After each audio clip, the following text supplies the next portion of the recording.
করা যাবে না এরকমটা আমি একেবারেই মনে করি না। মহামান্য কলকাতা হাইকোর্ট এমনটা বলেননি যে ওবিসি রিজার্ভেশন দেওয়া যাবে না। বলা হয়েছে যে ওবিসি সার্টিফিকেট বাতিল এবং যাদের ওবিসি সংরক্ষণ দেওয়া হয়েছে সেখানে পদ্ধতিগত অনেক ত্রুটি আছে। আইনজীবী শামীম সাহেবও সে কথা বলেছেন যে পদ্ধতিগত ত্রুটি। আপনারা জানেন যে কেন্দ্রীয় সরকারের যেমন সোশ্যাল জাস্টিস এম্পাওয়ারমেন্ট দপ্তরের অধীনে national commission for backward classes আছে, আমাদের ওয়েস্ট বেঙ্গলেও কিন্তু BCW department backward classes welfare ডিপার্টমেন্টের অধীনে West Bengal commission for backward classes আছে। মূলত কেউ সার্টিফিকেট পেতে গেলে আগে ব্যাকওয়ার্ড ক্লাসেস কমিশনের চেয়ারম্যানের কাছে বা মেম্বার সেক্রেটারির কাছে একটা আবেদন লিখতে হয় যে আমরা অর্থনৈতিক সামাজিকভাবে এবং শিক্ষাগতভাবে পশ্চাৎপদ, আমরা ওবিসি হিসাবে সুবিধা পেতে চাই। তখন তাদের শুনানি গ্রহণ করা হয়। তারা যে পশ্চাৎপদ একাধিক সমীক্ষা এবং পেপার সংগ্রহ করে তারা রাজ্য সরকারের যে অনগ্রসর কল্যাণ দপ্তর সেখানে সুপারিশপত্র পাঠিয়ে দেয় এবং তারপরের যে নিয়ম সে মেনে তাদেরকে ওবিসি হিসাবে করা হয়। কিন্তু আপনারা জানেন, আমাদের আইনজীবী শামীম সাহেবও বলেছেন যে একজন নির্দেশ দিয়েছেন এবং সেই নির্দেশ মেনে আধিকারিকরা অনেক জনগোষ্ঠীকে ওবিসি হিসাবে তারা নথিভুক্ত করেছেন এবং স্বীকৃতি দিয়েছেন। আমি প্রথম যেদিন মহামান্য হাইকোর্টের এই ওবিসি সার্টিফিকেট বাতিলের নির্দেশিকা শুনেছিলাম, প্রাথমিকভাবেই আমি অত্যন্ত ব্যথিত হয়েছিলাম। কেননা এ নিয়ে আপনারা জানেন যে 10% ওবিসি সংরক্ষণ আছে, যেটার মধ্যে বেশিরভাগ জনগোষ্ঠী মুসলিম। কিন্তু মুসলিমদের সার্বিক চাকরির পার্সেন্টেজ 10% সংরক্ষণ পাওয়ার পরেও এখনো পর্যন্ত 4% উপরে পৌঁছানো যায়নি। তাহলে আপনারা বুঝতে পাচ্ছেন এই সাধারণ অঙ্কটা যে 10% সংরক্ষণ ওবিসি এই হিসাবে দেওয়ার পরেও কিন্তু মুসলমানদের চাকরির পার্সেন্টেজ কোনোভাবেই বাড়ানো যাচ্ছে না। আমি বিভিন্ন বিশ্ববিদ্যালয়ে আরটিআই করেছিলাম যে 2011 সালের পরে পশ্চিমবাংলায় যে নিয়োগ হয়েছে বিভিন্ন বিশ্ববিদ্যালয়ে, সেখানে কতজনকে ওবিসি এ ওবিসি বি সংরক্ষণে বা এই কোটায় কতজনকে নিয়োগ করা হয়েছে। তো কল্যাণী বিশ্ববিদ্যালয়ে আমাকে বললেন যে তাদের কাছে মাত্র 1 জনকে নিয়োগ হয়েছে। তো ওরা উচ্চশিক্ষায় ভর্তির ক্ষেত্রেও বহু ক্ষেত্রে ওরা নিয়ম মানে না। তো আমি একদিন গেলাম, ভাইস চ্যান্সেলরকে বললাম যে স্যার, আমি আপনার ইউনিভার্সিটিতে আরটিআই করেছিলাম, রেজিস্ট্রার বললেন আমরা 1 জনকে মাত্র ওবিসি হিসাবে নিয়োগ করেছি, আমাদের নিয়োগ হয়নি। বললেন যে 1992 সাল থেকে আমাদের সংরক্ষণ মেনে বা 100 পয়েন্ট যে রোস্টার আছে সে রোস্টার মেনে কোনো নিয়োগ হয় না। 1992 সাল থেকে কোনো নিয়োগ হয় না। এবং এসসি এসটিরাও একইভাবে, তারাও কিন্তু বঞ্চিত। তো এই হচ্ছে একটা বিশ্ববিদ্যালয়ের অবস্থা। সর্বশেষ যখন বিশ্ববিদ্যালয়ে গেলাম কল্যাণীতে, আমি বললাম যে কেন এই গবেষণার যে সংরক্ষণ আছে উচ্চশিক্ষা দপ্তর দিয়েছে সেটা মেনে কেন আপনারা ওবিসি তালিকাভুক্ত ছাত্রদের কেন আপনারা গবেষণার কাজে সুযোগ দিচ্ছেন না। উনি বললেন যে আমি খুব দুঃখের সঙ্গে জানাচ্ছি যে আমাদের যে সমস্ত বিভিন্ন বিভাগীয় প্রধান আছেন তারা মুসলিম ছেলেদের স্কলার হিসাবে, তারা গবেষক হিসাবে নিতে চাইছেন না। এটা আমাদের পশ্চিমবঙ্গ, এটা আমাদের উচ্চ শিক্ষিত সুশীল সমাজের মানসিকতা। আমি একজন মুসলিম হিসাবে যদি লজ্জিত হই তাহলে এটা নিয়ে কারো অনুশোচনা হবে না, কিন্তু আমাদের মধ্যে যারা সাধারণ মানুষ আছেন, আমাদের সহনাগরিক অমুসলিম ভাইরা আছেন, যারা অত্যন্ত সজ্জন মানসিকতার, আমার মনে হয় যে একটা ইউনিভার্সিটির ভাইস চ্যান্সেলরের কথা শোনার পরে সবারই লজ্জা লাগবে, মাথা নিচু হয়ে যাবে যে আমরা কোথায় বাস করছি। তো এই হচ্ছে সার্বিক অবস্থা।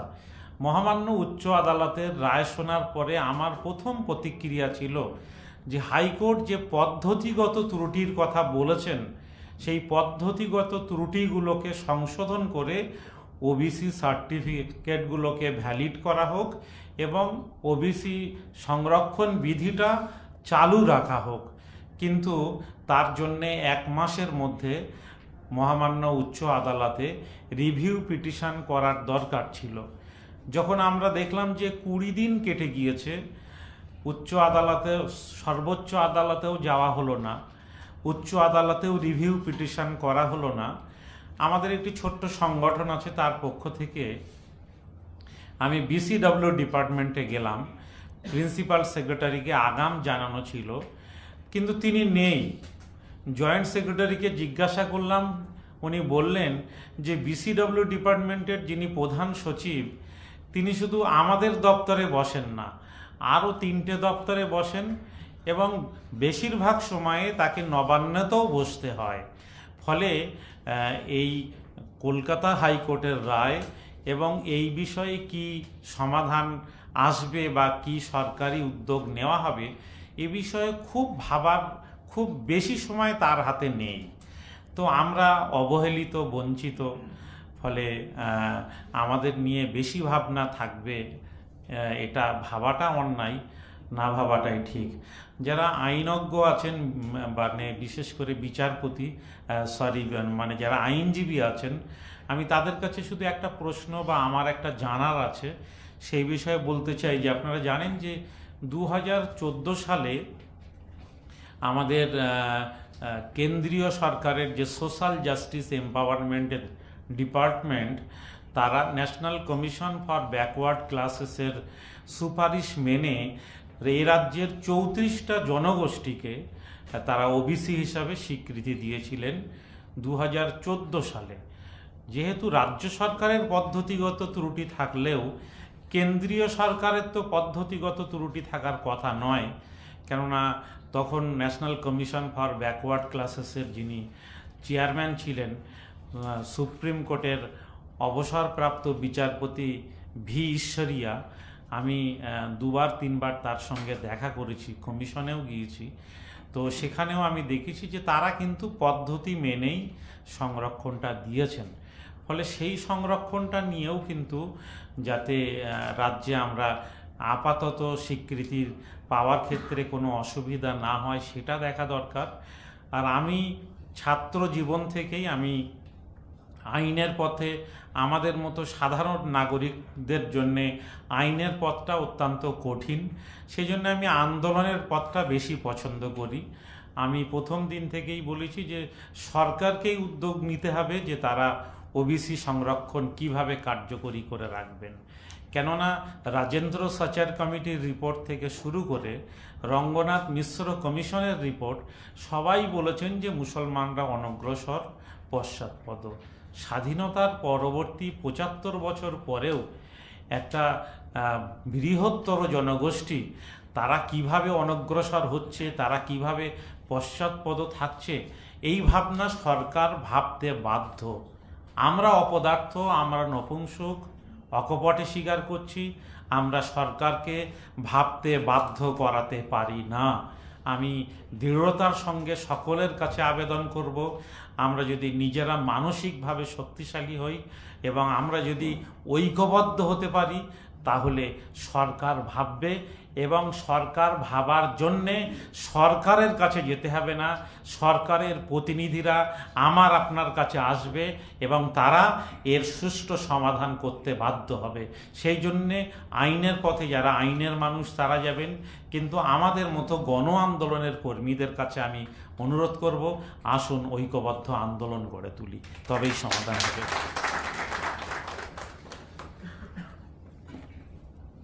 অসংখ্য ধন্যবাদ।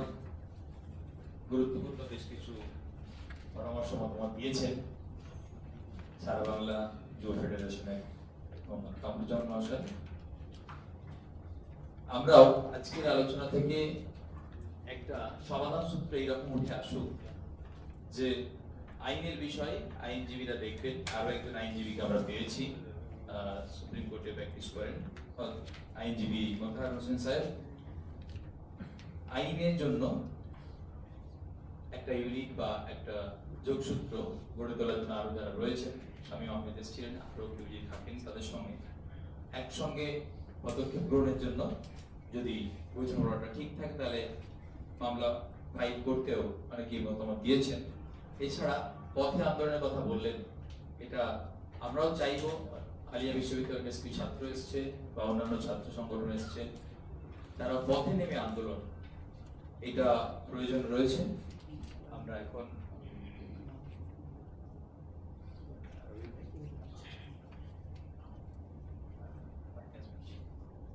মতুয়া সমাজের বিশিষ্ট সমাজকর্মী এবং আমাদের এই নাগরিক সম্প্রদায় মঞ্চের আহ্বায়ক দীনেশ চন্দ্র বিশ্বাস মহাশয়কে সংক্ষেপে কথা বলার জন্য জানাই।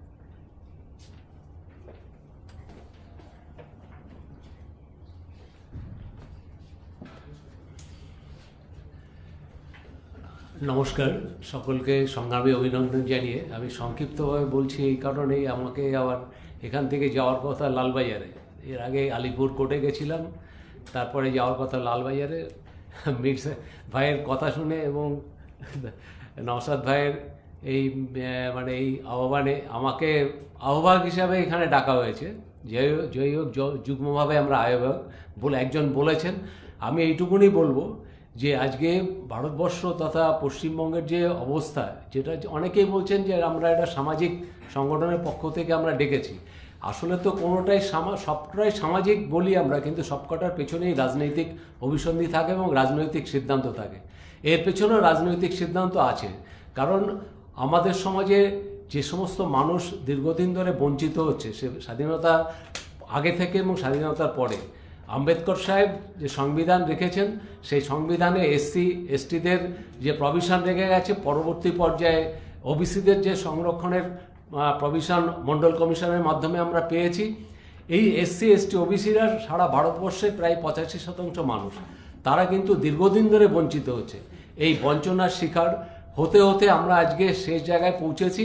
যারা ব্রাহ্মণ্যবাদ তথা মনুবাদ, যারা স্বাধীনতার আগে থাকতেই যারা এই মনুবাদকে সমাজটাকে শোষণ করার জন্য শাসন করার জন্য চালু রেখেছিল, তারা আজকে অন্য পথে আজকে আমাদেরকে শাসন শোষণ করছে। এই পথটা যদি আমরা ধরতে না পারি, আমরা যদি এই পথ ধরতে পারার পরে এই পথের বিরুদ্ধে যদি আমরা লড়াই সংগ্রাম না করি, তাহলে আগামী দিনেও আমাদের এইভাবে চলতে হবে। আমি দীর্ঘ আলোচনায় যাব না, কারণ আমরা যে এসসি এসটি ওবিসি যেটা যে ব্লক, এই যে 3টে ব্লক করা আছে, এই ব্লক কিন্তু আগে ছিল না। এই সংবিধান রচনা করার আগে 6743টা জনজাতি গোষ্ঠীতে বিভক্ত ছিল। সেই 6743টা জনজাতি গোষ্ঠী 3টে গোষ্ঠীর মধ্যে আবদ্ধ করা হয়েছিল, এসসি এসটি এবং ওবিসি। আজকে সেখানে দাঁড়িয়ে যত আমরা সংঘবদ্ধ হব, যত আমরা এক জায়গায় আসতে পারবো, তত আমরা শোষণ বঞ্চনার বিরুদ্ধে আমরা অবসান করতে পারবো, দূরীভূত করতে পারবো।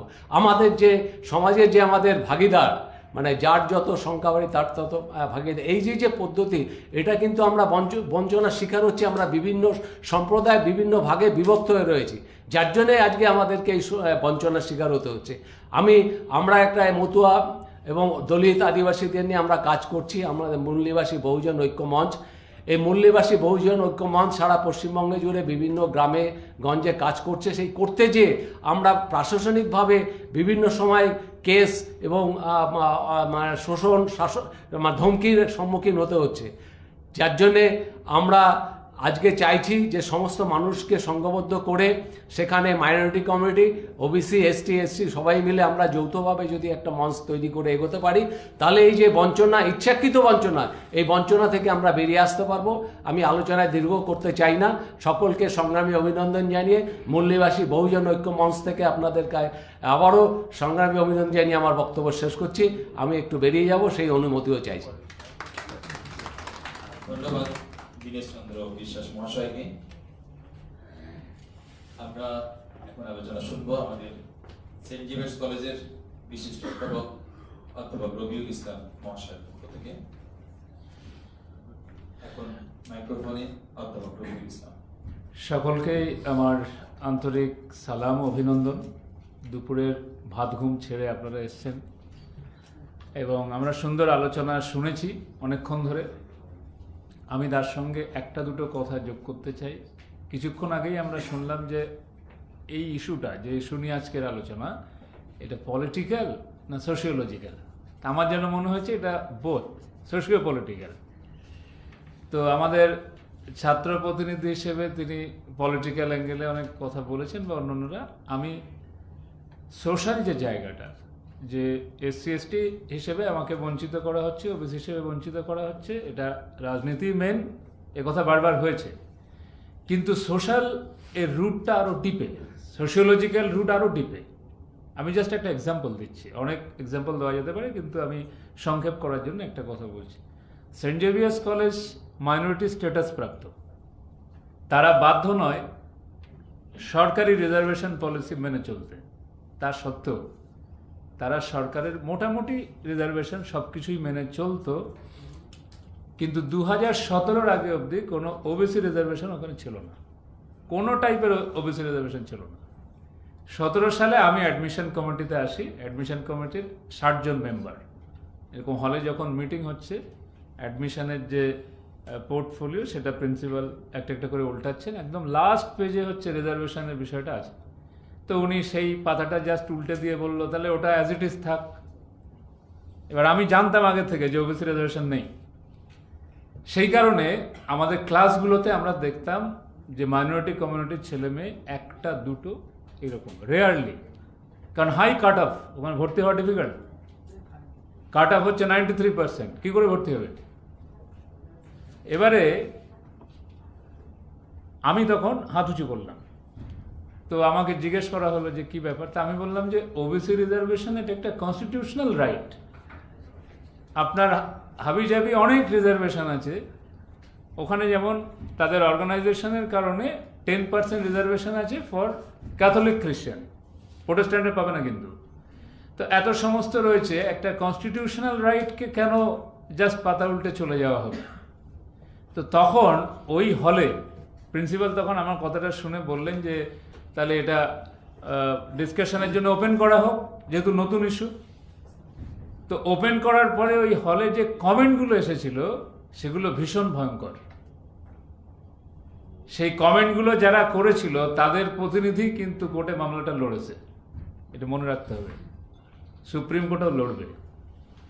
এই 2010 সালে যখন বামফ্রন্টের গভর্নমেন্ট এখানে নিয়ম করেছিল, তখনও এই নাগপুর থেকে যারা মোটিভেটেড হয়ে এই মামলা করেছিল তারা তখনও মামলা করেছিল, তখনও হাইকোর্টের একটা জাজমেন্ট ছিল। এই সরকারি আইনজীবী সেটা প্রডিউস করেনি কোর্টে। আর এখানে রাজনৈতিক বিশ্বাস বিভিন্ন জনের বিভিন্ন আছে। অনেকে এখানে বলে গেছেন যে যত সমস্যা পরে হয়েছে, সমস্যা গোড়াতেও ছিল।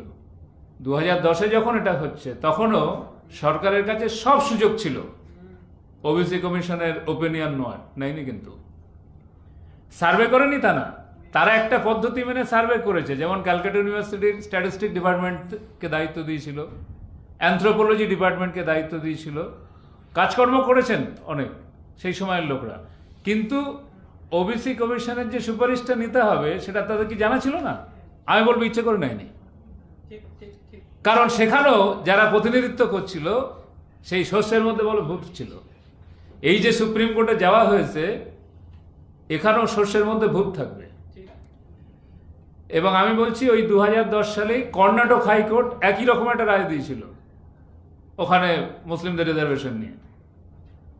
দেখবেন হাইকোর্টের এই যে অর্ডার হলো, তাতে বুদ্ধিজীবী মহলে যে চর্চা চলছে, বুদ্ধিজীবী না বলার থেকে আরো কোডিফাই করে বলা উচিত হিন্দু বুদ্ধিজীবী মহলে, আপার ক্লাস, সেখানে চলছে কি যে হাইকোর্ট মুসলিমদের রিজার্ভেশন বন্ধ করে দিয়েছে। This is not the thing. মুসলিমদের রিজার্ভেশন মোটেই বন্ধ করেনি। এখানে বারবার আইনজীবীরা বলেছেন, শামীম সাহেব, যে পদ্ধতিগত ত্রুটির কথা বলা হয়েছে। উনি যেটা সুন্দর বলছিলেন যে আইনসভা, লেজিসলেটররা আইন তৈরি করবেন, এক্সিকিউটিভের কাজ হচ্ছে সেটা এক্সিকিউট করা, IAS-IPS দের।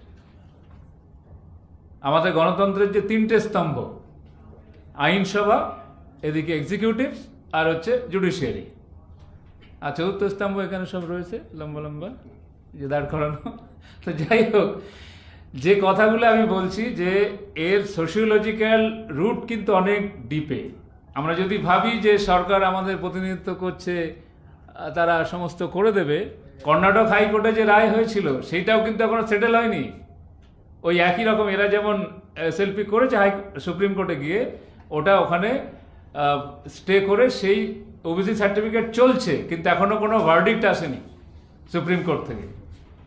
এখন এখানে যেটা হবে, এখানেও যদি একই গল্পের দিকে আমি দেখছি এগিয়ে যাচ্ছে, যে ফলটা হবে প্রেজেন্ট সরকার এতদিন ভোট নিচ্ছিল খাদ জুজু দেখিয়ে, বিজেপির জুজু দেখিয়ে, এইবার ভোট দেবে খুঁড়োর কল দেখিয়ে, চট আমার পেছনে। এইটা ভোট দিলে তবে না ওবিসি রিজার্ভেশনটা রাখবো, না তো রাখবো না। ফলে এই জুজুর পিছনে কিন্তু ছড়া যাবে না। ফলে অনেকে এখানে বলেছে যে তারা ফিল করছে যে খুব লোকজন সচেতন হয়েছে। আমি কিন্তু একদম তা ফিল করছি না। এই যে প্রতিকারের বিষয়ে যদি আলোচনা করতে হয়, আমি কিন্তু তা ফিল করছি না। শহরে বসে হয়তো অনেকে ফিল করছেন, কিন্তু আমি গ্রামের মানুষ, আমি গ্রাম বাংলাতে দেখছি যে আমার সমাজ কিন্তু ঘুমিয়ে আছে। এই আন্দোলন দানা বাঁধাতোর যে প্রতিবন্ধকতা, স্টাম্বলিং ব্লক যেটা, সেটা হচ্ছে অসচেতন নাগরিক। শিক্ষিত ক্লাসের মধ্যেও তাই। ওবিসি রিজার্ভেশন বা এনি কাইন্ড অফ রিজার্ভেশন এরা দারুণ নাকশিট কেন, কিন্তু পৃথিবীর সমস্ত উন্নত দেশে রিজার্ভেশন পলিসি রয়েছে। বক্তৃতা লম্বা হয়ে যাবে, কিন্তু রিসেন্টলি আপনারা দেখেছেন যে খড়গপুর IIT-তে ফয়জান আহমেদকে কিভাবে মারা হয়েছে। মহারাষ্ট্রে ডক্টর পায়েল তানভিকে কেন মারা হয়েছিল? কাস্টের কারণে। আরো লম্বা লিস্ট রয়েছে তার। ফলে এই যে অত্যন্ত প্রতিভাধর ছেলেমেয়েগুলো এত ভালো ভালো প্রতিষ্ঠান থেকে হারিয়ে যাচ্ছে এবং তাদেরকে প্রোটেক্ট করার কেউ থাকছে না। খড়গপুর IIT-র যে ডিরেক্টর, তিনি হাইকোর্টে হলফনামা দিয়ে বলেছেন যে দ্বিতীয়বার যেন ময়না তদন্ত না হয়। কাকে লুকাতে চাইছো? এই চিত্র কিন্তু সমস্ত জায়গাতে বসে রয়েছে। ফলে আমরা তাদের উপর ভরসা করে যদি নাকে তেল দিয়ে ঘুমাই, তাহলে কিন্তু এটা ওই খুঁড়োর কলের পিছনেই ছুটতে হবে। ফলে আন্দোলন দানা বাঁধাতে গেলে ঠিক NRC মুভমেন্টটা যেমনভাবে হয়েছিল অলিতে গলিতে, যদি সেইভাবে আমরা করতে পারি, তবেই কিন্তু এই সরকারের ঘুম ভাঙবে, অন্যথায় ভাঙবে না। কিন্তু আমি শুধু এই কটা কথা জুড়েই আমার সেই কলেজের ঘটনা দিয়ে আমি শুরু করেছিলাম, কিন্তু ফরচুনেটলি 2017 থেকে ওবিসি রিজার্ভেশন চালু হলো ওখানে 5%। ওই হলে সিদ্ধান্ত হয়েছিল। তারপরে আমরা ক্লাসগুলোতে দেখছি মাইনরিটি কমিউনিটির ছেলে মেয়ে 6-7 জন করে। এবার সেন্ট জেভিয়ার্স কলেজে আমি পরিসংখ্যান দিচ্ছি আপনাদের, রাফলি এই যে অ্যাডমিশন চলছে 2000 ছেলে মেয়ে ভর্তি হবে। আপনি এবার 5% হিসেব করুন, কত হচ্ছে হিসেব করুন। 100 হচ্ছে তো? একটা ক্যান্ডিডেটকে ওখানে ভর্তি করতে যান, মাথার ঘাম পায়ে ফেলতে হবে, পারবেন না ভর্তি করতে। ওখানে কোনো নেতার ফোনেও কোনো কিছু কাজ হয় না, ভেরি ডিফিকাল্ট। কিন্তু ওটা একটা কলমের খোঁচা হয়ে গেছে। কিন্তু ফলে এই যে কলমের খোঁচা হাইকোর্ট মেরেছে, এতে যে কত কিছু হারাতে হবে আমি বলছি। আমি গ্রামের ছেলে হিসেবে বলছি, আমি গ্রাম বাংলায় গিয়ে কিন্তু কারোর কোনো এই বিষয়ে হেলদোল আছে বলে আমার মনে হয়নি। যদিও অনেকে এখানে বলেছেন যে লোকজন নাকি সচেতন হয়েছে, আমার একদম তা মনে হয়নি। এই সচেতনতার চেঞ্জ যদি আমরা তৈরি না করতে পারি, দেখুন NRC মুভমেন্টটা সকলকে হিট করছিল, যেমন নাগরিকত্ব চলে যাবে, কিন্তু এই রিজার্ভেশনটা সকলকে হিট করছে না। যারা একদম প্রান্তিক শ্রেণীর মানুষ, বলছে ও সব যারা পড়ালেখা করেছে ওদের ব্যাপার, আমার ব্যাপার নয়। এখন সকলকে যদি না হিট করানো যায় বা একটা লার্জার সেকশনকে, তাহলে কিন্তু এই বোম্বের দানা বাঁধবে না। আমি শুধু এইটুকু কথা যোগ করে আমি শেষ করছি এখানে। অসংখ্য ধন্যবাদ অধ্যাপক রবিউল ইসলাম মহাশয়কে। খুব ভালো কথা বলেছেন এবং দিশা দেখানোর কথা। সত্যি আমাদের সমাজের অনেকেই উদাসীনতা, মানে তারা বোঝেও না। এখন স্কলারশিপ পাওয়া যায়, ভর্তি হওয়া যায়, চাকরি পাওয়া যায়, চাকরিতে এমনি নেই, এই সবগুলো অনেকেই বোঝে না। তবে আমরা মনে করি যে এর ফলে অনেক সময় অনেক লোনও পাওয়া যায়, প্রভিশন সবগুলো সাবসিডি থাকে। এসব মানুষ তার স্বার্থ জড়িয়ে আছে বুঝলে তার কাছে বার্তা পৌঁছালে আশা করি তারাও শিক্ষিত সমাজের একটা বড় অংশ ছাত্রছাত্রী আছে কলেজ, গ্রাম স্তরে। আমরা যদি আমাদের এই ভাবনা চিন্তা পৌঁছে দিতে পারি, তারা কিন্তু অবশ্যই তারা পথে নামবে, উঠে আসবে। আমরা যে আলোচনার চক্রে রয়েছি তার মধ্যে এসে উপস্থিত হয়েছেন আমাদের শামীম ফেরদৌস শামীম মহাশয়। আমি মঞ্চে আসার জন্য অনুরোধ জানাচ্ছি।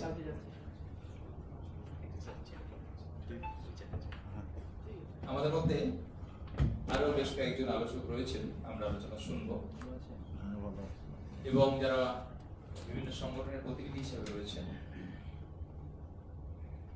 আমি স্টুডেন্ট ফ্রন্টের শেখ সাবির আছে, পরে বলবেন। রয়েছেন বিশিষ্ট সমাজকর্মী এবং এনআরসি বিরোধী আন্দোলনে ছিলেন অনির্বাণ তালুকদার। আসুন।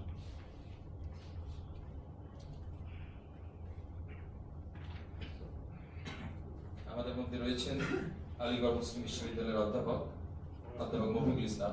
আমি মফিকুল সাহেবকে বলবো যে তার কি মতামত রাখার জন্য। তার আগে অনির্বাণ তলাপত্র এখন মাইক্রোফোনে কিছু বক্তব্য আছে।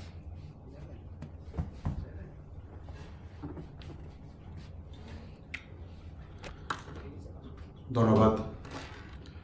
আজকের আলোচনা সভার সঞ্চালক, উদ্যোক্তা এবং মঞ্চে উপস্থিত যে সম্মানীয় ব্যক্তিত্ববৃন্দ আছেন এবং যারা এখানে উপস্থিত হয়েছেন, তাদের সকলকেই সবার প্রথমে অভিনন্দন জানাই যে এই রকম একটা পরিস্থিতিতে, যেখানে আমরা দুর্ভাগ্যের সঙ্গে দেখতে পাচ্ছি যে ভারতবর্ষের মতো একটা দেশ, যে দেশে আমরা ছোট থেকে বড় হয়েছি বৈচিত্র্যের মধ্যে ঐক্যের একটা বার্তা নিয়ে, সেখানে আজকে গোটা দেশকে কীরকমভাবে একটা একমাত্রার মধ্যে বেঁধে রাখার চেষ্টা চালানো হচ্ছে। যে অপচেষ্টাকে আজকে আটকাতে গেলে, একটু আগে মাননীয় অধ্যাপক যে কথা বলছিলেন যে সচেতনতা বাড়ানো অত্যন্ত প্রয়োজন। আমরা অতীতে দেখেছি যে এনআরসি বিরোধী আন্দোলন, সেই আন্দোলন আমরা যখন শুরু করেছিলাম আমাদেরকে কাঠখড় পোড়াতে হয়েছিল, গ্রামে গ্রামে গিয়ে আমাদেরকে সচেতনতা সৃষ্টি করতে হয়েছিল। কিন্তু আসামের এনআরসি তালিকা থেকে একটা বিশাল অংশের মানুষের নাম বাদ যাওয়ার যে প্রতিক্রিয়া, সেই প্রতিক্রিয়া ব্যক্তিগতভাবে আমার মনে হয় গোটা দেশের ক্ষেত্রে এমন একটা দৃষ্টান্ত তৈরি করেছিল, যে কারণে আমাদের ক্ষেত্রে হয়তো একটু সহজ হয়েছিল আন্দোলনটাকে জমাট বাঁধানোর জন্য। আজকে যে জায়গাতে আমরা দাঁড়িয়ে আছি, এই জায়গায় যদি আমাদেরকে এই আন্দোলনকে তৈরি করতে হয়, যদি সত্যি করে এসসি, এসটি, ওবিসি, দলিত, আদিবাসী, মুসলমান, পিছিয়ে পড়া অংশের মানুষদেরকে তাদের অধিকারকে যদি সুরক্ষিত রাখতে হয়, তাদের অধিকারকে ফিরিয়ে আনার জন্য যদি আমাদের কোনো লড়াই সংগ্রামকে তৈরি করতে হয়, তাহলে সবার প্রথম যে দাবিটাকে নিয়ে আমাদের মানুষের মধ্যে পৌঁছতে হবে তা হলো কাস্ট সেন্সাস বা জাতভিত্তিক জনগণনা। এই জাতভিত্তিক জনগণনা আপনারা দেখবেন যে দীর্ঘদিন ধরে বারবার বিভিন্ন রাজনৈতিক দলের পক্ষ থেকে বলা সত্ত্বেও, দাবি করা সত্ত্বেও আমাদের দেশের কেন্দ্রের যে শাসক দল, তারা কিন্তু এই জাতভিত্তিক গণনা করতে রাজি নয়। এবং নির্দিষ্টভাবে আমরা জানি যে কেন তারা সেটা করতে চায় না। কারণ আজকে জাতভিত্তিক জনগণনা যদি করা হয়, জাতভিত্তিক জনগণনা যদি করা হয়, তাহলে একেবারে পরিষ্কার ডেটা তথ্য চলে আসবে যে সত্যি করে আমাদের দেশে এই যে অংশে বহুজন অংশের মানুষদেরকে বঞ্চিত করে রাখার চেষ্টা হচ্ছে তাদের অ্যাকচুয়াল পার্সেন্টেজ আমাদের দেশের জনসংখ্যায় কতটা আছে। এবং এটা হয়ে যাওয়া মানে আমাদের দেশে যে অর্থনৈতিকভাবে শক্তিশালী যে উচ্চবর্ণের অংশ প্রত্যেকটা ক্ষেত্রে তাদের ক্ষমতাকে দখল করে রেখেছে, আজকে তাদের যে ক্ষমতা সেই ক্ষমতা কিন্তু প্রশ্নচিহ্নের মুখে পড়ে যাবে। আর তাই এই কাস্ট সেন্সাস বা জাতভিত্তিক জনগণনা করতে আমাদের দেশের শাসক অংশের এত তাদের অ্যালার্জি। আমাদের সবার প্রথম এই জাতভিত্তিক জনগণনার প্রয়োজনীয়তা, এই প্রয়োজনীয়তা মানুষের মধ্যে নিয়ে আসা উচিত, যে মানুষকে এটা বুঝতে হবে যে আজকে আমাদের এই দেশে, এই রাজ্যে, এই জেলায় প্রত্যেকটা জায়গাতে আমাদের অ্যাকচুয়াল অংশীদারি কতটা জায়গা থেকে আমরা কতটা সুযোগ আসলে পাচ্ছি আর কতটা আমাদেরকে বঞ্চিত করে রাখা হয়েছে। এটা যতক্ষণ আমাদের কাছে একটা তথ্য না আসবে আমরা সেই তথ্যের উপর দাঁড়াতে পারবো না। তাই এই এসসি এসটি ওবিসি বহুজন সমাজে তাদের যে অধিকারের লড়াই, সেই লড়াইকে যদি আমরা সত্যি করে সচেতনতার মধ্য দিয়ে গ্রামান্তরে ছড়িয়ে দিতে চাই, তাহলে তার সঙ্গে সঙ্গে এই কাস্ট সেন্সাস বা জাতভিত্তিক জনগণনা এর দাবিটাকেও সমান গুরুত্ব দিয়ে আমাদেরকে পৌঁছে দেওয়া উচিত। এই কথা আমরা বিভিন্ন জায়গায় আলোচনার মধ্যে বলছি এবং আজকে আপনাদের এখান থেকে যে আমরা মঞ্চ পেলাম সেই মঞ্চের মধ্য দিয়েও এই কথা, এই বার্তা আমি পৌঁছে দিচ্ছি। এবং তার সঙ্গে সঙ্গে নিশ্চিতভাবে আগামী দিনে যাতে আরও এই ধরনের আলোচনা করা যায় এবং বিশেষত আমাদের গ্রাম বাংলার যে ছাত্র সমাজ আছে, যে ছাত্র সমাজকে আজকে শিক্ষার বদলে আমাদের দেশ এবং রাজ্যের সরকার তারা বই খাতা কলমের বদলে বিভিন্ন ধরনের অসামাজিক জিনিসপত্র তুলে দেওয়ার চেষ্টা করছে, তাদের কাছেও আমাদের এই বার্তা আমরা যত বেশি করে পৌঁছে দিতে পারবো, সেই ছাত্র অংশ কিন্তু এই আন্দোলনকে আগামী দিনে আরো অনেক বেশি শক্তিশালী করে তুলতে পারবে বলে আমার মনে হয়। এই কথা বলে আপনাদের সকলকে আরো একবার ধন্যবাদ, সংগ্রামী অভিনন্দন জানিয়ে আমার সংক্ষিপ্ত বক্তব্য এখানেই শেষ করলাম। নমস্কার। ধন্যবাদ বিশিষ্ট সমাজকর্মী অনির্বাণ তলাপাত্রকে। আমরা আজকের আলোচনাতে শেষের দিকে যেটা যেতে চাইব, কিছু কর্মসূচি যদি আমরা ঐক্যবদ্ধের ভিত্তিতে নিতে পারি। আরো আলোচক রয়েছে ইমতিয়াজ মোল্লা এবং আইনজীবী মোতাহার হোসেন এবং আইনজীবী ফিরদৌস সাহেব রয়েছেন, ভাইজান অশোক সিদ্দিক ভাইজান রয়েছেন। আপনাদের অডিয়েন্সে যারা রয়েছেন, যারা আরো বিশিষ্ট সমাজকর্মী, বিভিন্ন সংগঠন প্রতিনিধি, তাদের কাছে আমরা সংক্ষেপে কথা শুনবো। আমি এখন বিশিষ্ট আইনজীবী মোতাহার হোসেন বলবো যে সংক্ষেপে আলোচনা।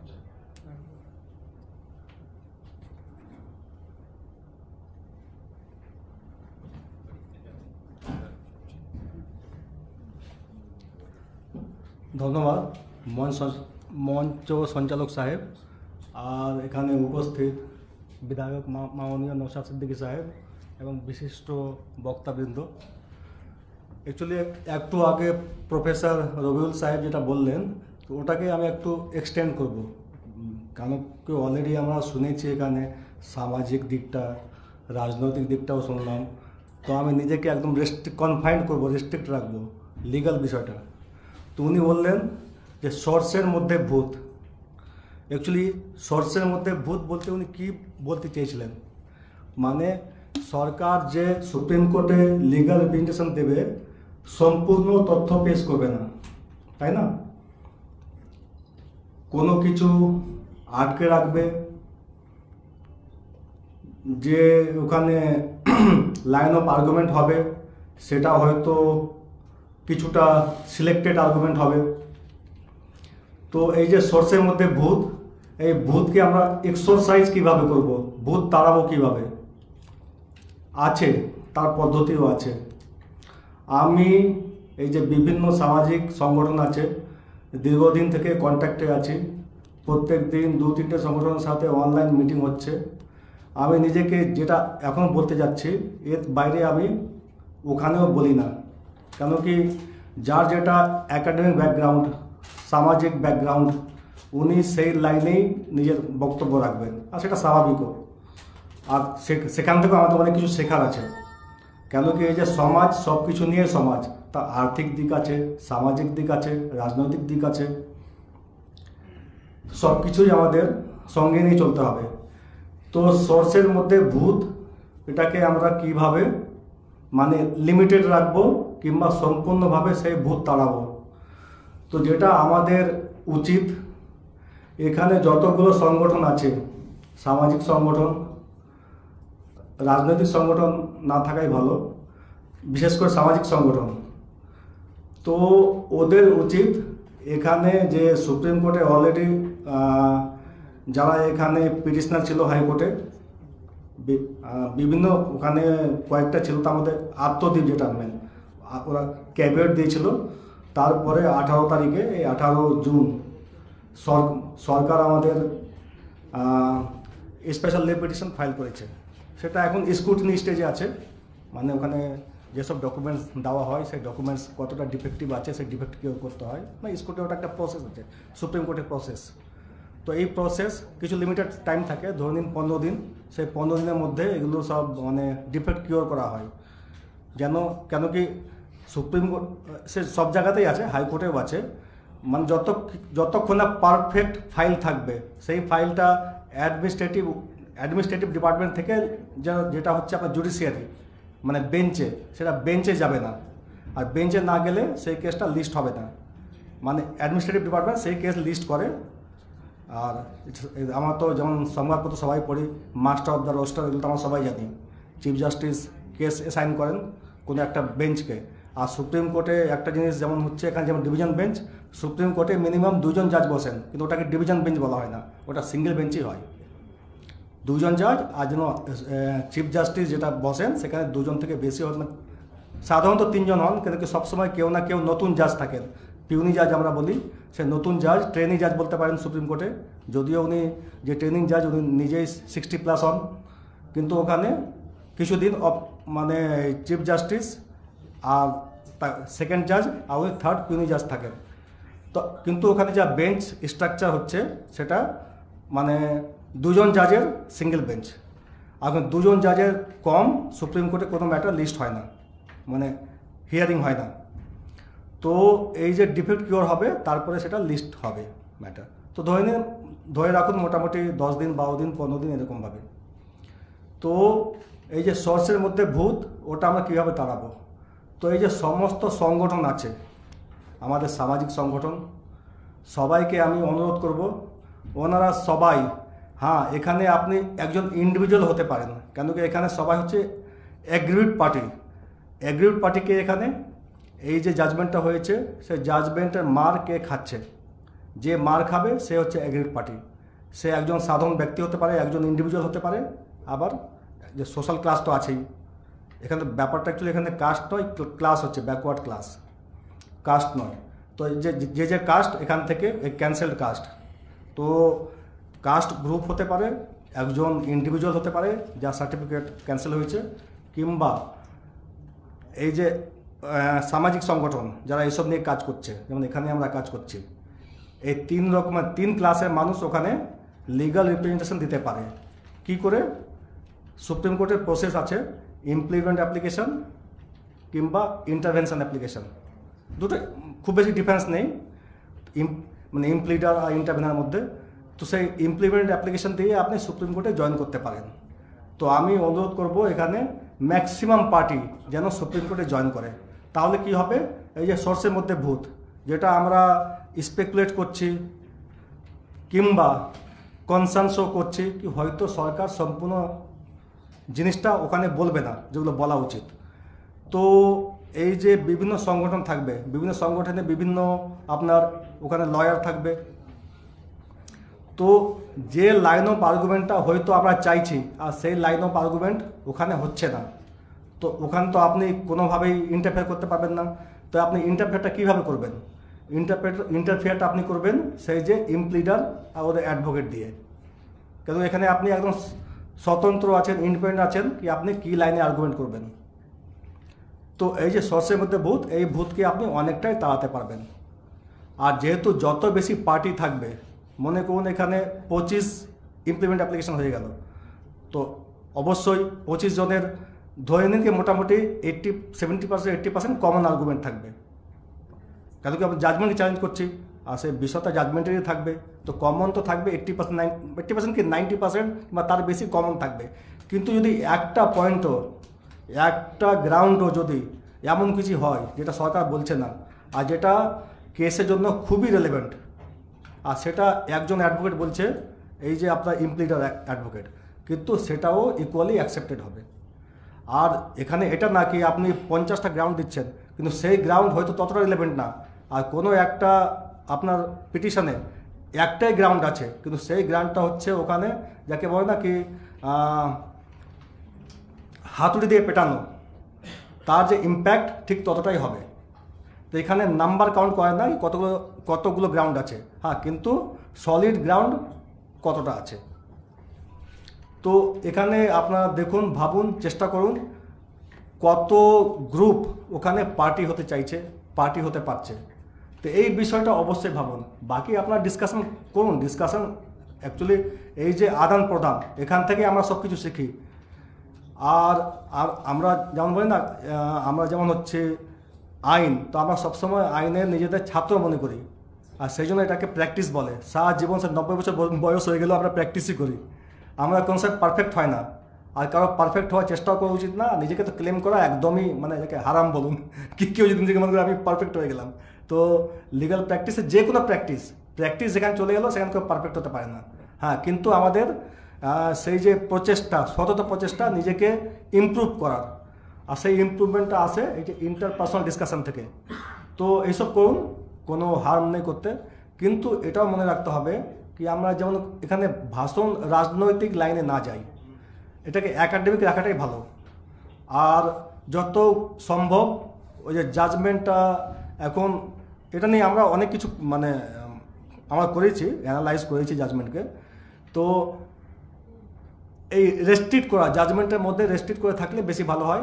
বাকি দেখুন, এখানে কনস্টিটিউশনাল হিস্ট্রি, সামাজিক হিস্ট্রি, আমি সংবিধানের ছাত্র, সেই অনেক কিছুই বলা যেতে পারে, কিন্তু ওগুলো খুব বেশি রিলেভেন্ট না।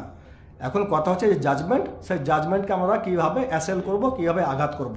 সেই জাজমেন্টকে আঘাত করা, সেটাই হচ্ছে আমাদের যে মূল জিনিস, যেখান থেকে আমরা কোর্টে আমাদের যেটা লাইন অফ আর্গুমেন্ট সেটাকে আমরা পেশ করতে পারবো। তো এই বিষয়টা খুব জরুরি।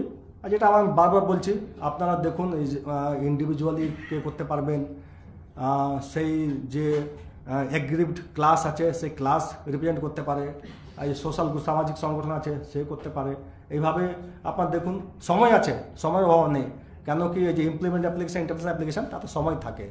কেন কি এখন যেটা ব্যাপার হচ্ছে, যেহেতু এখানে ক্যাবিনেট অলরেডি আছে, এখানে নোটিশ ইস্যু হওয়ার ব্যাপারটা নেই, অলরেডি নোটিশ ওরা অ্যাডভান্স সাপ্লাই হয়ে যায়, অ্যাডভান্স কপি পেয়ে গেছে। তো যেটা কি আপনার ফ্রেশ ম্যাটার হিসাবে যে প্রথম দিন হিয়ারিং হবে, সেখানে মোটামুটি সবাই অবগত, সবাই সেটা পেয়ে যাবে। তো এই যে প্রথম হিয়ারিং থেকে আরম্ভ করে ফাইনাল আর্গুমেন্ট, তার মধ্যে যে কোনো সময় ইমপ্লিমেন্ট অ্যাপ্লিকেশন করা যায়। তো কিন্তু সবসময় একটা না রিজনেবল টাইম। এখন কথা হচ্ছে আপনি লাস্ট স্টেজে করবেন, তো হয়তো আপনার অনেক কিছু বলার, এই যে স্টেজগুলো আছে সেই স্টেজগুলো অলরেডি আপনি মানে এক্সজস্ট করে যাবেন, সেগুলো আপনি হয়তো সেই সুযোগটা পাবেন না। তো যত তাড়াতাড়ি করা উচিত, কিন্তু এটাও না কি রাশও করা উচিত না, কি রাশ করার চক্করে কী হবে কি আমি প্রপার যেটা হচ্ছে কি আমি পিটিশন প্রিপেয়ার করতে পারলাম না। হ্যাঁ, পিটিশন ভালোভাবে প্রিপেয়ার করতে হবে, আর চেষ্টা করতে হবে কি যত শীঘ্র করতে পারি। হ্যাঁ, কিন্তু রাশ না করে যদি 15 দিনের মধ্যে করা যায়, এনাফ সময় আছে, 1 মাসের মধ্যে করা গেলেও। হ্যাঁ, কিন্তু এখানে যে মূল বিষয় অ্যাকচুয়ালি কী হয়, সুপ্রিম কোর্টে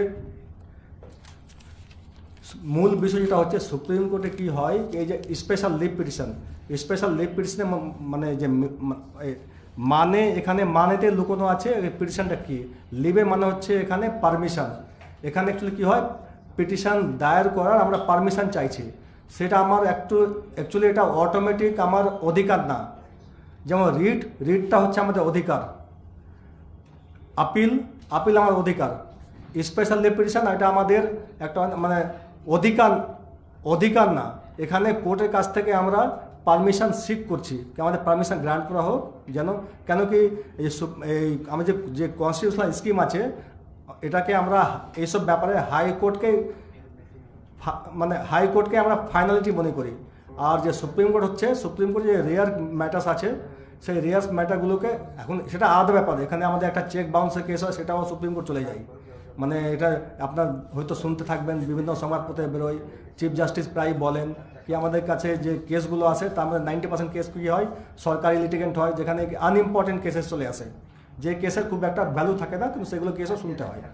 তো এখন ব্যাপার হচ্ছে কি প্রথম দিন ফ্রেশ ম্যাটার হিসাবে যদি ম্যাটারটা ডিসমিস হয়ে যায় তখন কী করবেন, কিন্তু এটাও সম্ভাবনা খুব আছে। আপনার 90% কেসে কী হয় কি প্রথম দিনেই ম্যাটার ডিসমিস হয়ে যায়। এখন যদি প্রথম দিনেই ম্যাটার ডিসমিস হয়ে গেল তাহলে ভাবেন কি সমস্ত খেলাই শেষ। প্রথম দিনে যদি ম্যাটার ডিসমিস হয়ে যায় তো সব খেলাই শেষ। কিন্তু একটা আশা হচ্ছে এরকম ম্যাটারে, এই জায়গায় সেন্সেশনাল ম্যাটার, সেন্সিটিভ ম্যাটার, এগুলো ম্যাটার প্রথম দিনে সাধারণত এটাকে মানে ডিসমিস করা হয় না, তো নোটিশ ইস্যু হয় আর ফার্দার মানে ডিটেলসে শোনার সেই সুযোগটা দেওয়া হয়। সেই জন্য আমরা প্রচণ্ড আশাবাদী কি আমরা সেই সুযোগটা পাবো, সেই সুযোগটা পাবো। এটা বলে আবার আপনাদের অনুরোধ করছি, আপনারা ম্যাক্সিমাম সংগঠন ইন্ডিভিজুয়াল হিসাবে লিগাল রিপ্রেজেন্টেশন সুপ্রিম কোর্টে দেন, এসএলপিতে জয়েন করার সুযোগ আছে। আর সোর্সের মধ্যে ভূত, সেই ভূতকে তাড়ানোর ব্যবস্থা আছে এখানে। ধন্যবাদ।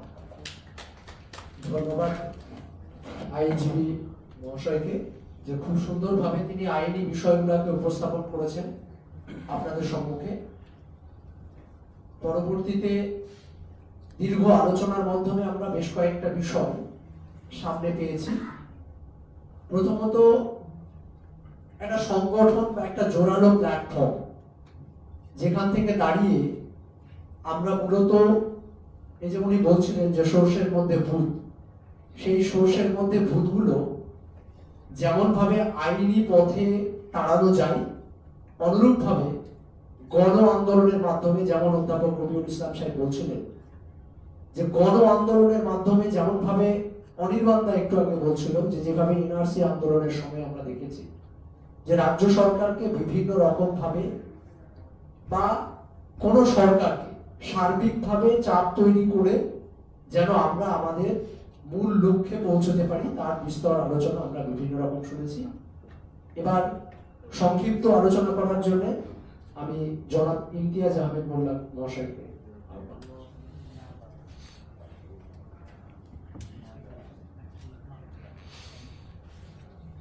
আসসালামু আলাইকুম ওয়া রাহমাতুল্লাহি।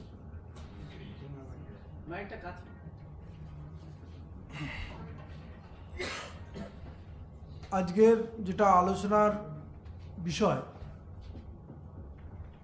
ওবিসি, আদালতের রায় এবং উদ্ভূত পরিস্থিতি, তার সঙ্গে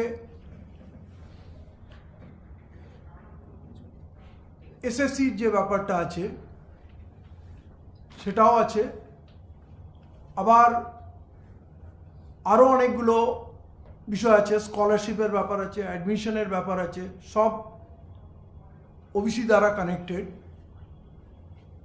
আমাদের এখানে বিষয়টা বুঝতে হবে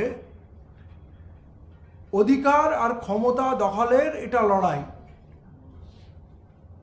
একটা সময় পর্যন্ত আমাদের সমাজের মানুষ এসসি এসটি ওবিসি পড়াশোনা বেশি করতো না, উচ্চশিক্ষায় যেত না, তখন সিস্টেম প্রপারলি রান করতো। কিন্তু যখন আমাদের ঘরের ছেলেরা ভাগ বসাতে শুরু করলো, প্রতিযোগিতা শুরু করলো, তখন তাদের আটকাতে হবে। যারা ক্ষমতা দখলে রেখেছে, যারা সরকারের চাকরিতে, ইউনিভার্সিটিতে, ইন্ডাস্ট্রিতে, ল্যান্ডে যারা ক্ষমতা এতদিন ভোগ করেছে, আর একটা কম্পিটিটরকে তারা জায়গা কেন করে দেবে? আপনারা দেখবেন বেশ কিছু বছর আগে মাধ্যমিক উচ্চ মাধ্যমিকে ছাত্রকে নাম লিখতে হতো না।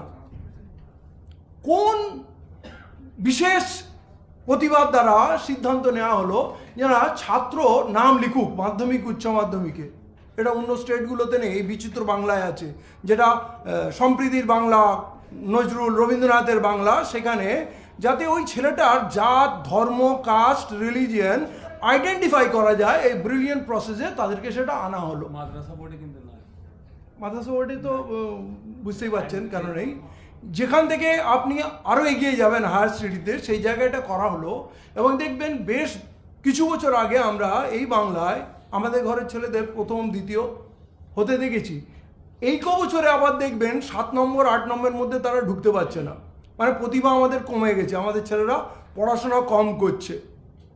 এই যে আপনারা আশা রাখছেন সরকার সংশোধন করবে, এই ওবিসি পলিসি যে ভুল হয়েছে, সার্ভে কেন করানো হয়নি, সরকার কোনো ভুল করেনি, ভুল আমরা করছি। আমরা আমাদের সরকার কখনো করিনি, তো সেই সরকার আমার কথা ভাববে কেন? এখানে একজন ভাই আমাদের বললেন এখানে রাজনীতির কথা হবে না, যার সঙ্গে লড়ছেন সে রাজনীতি করে,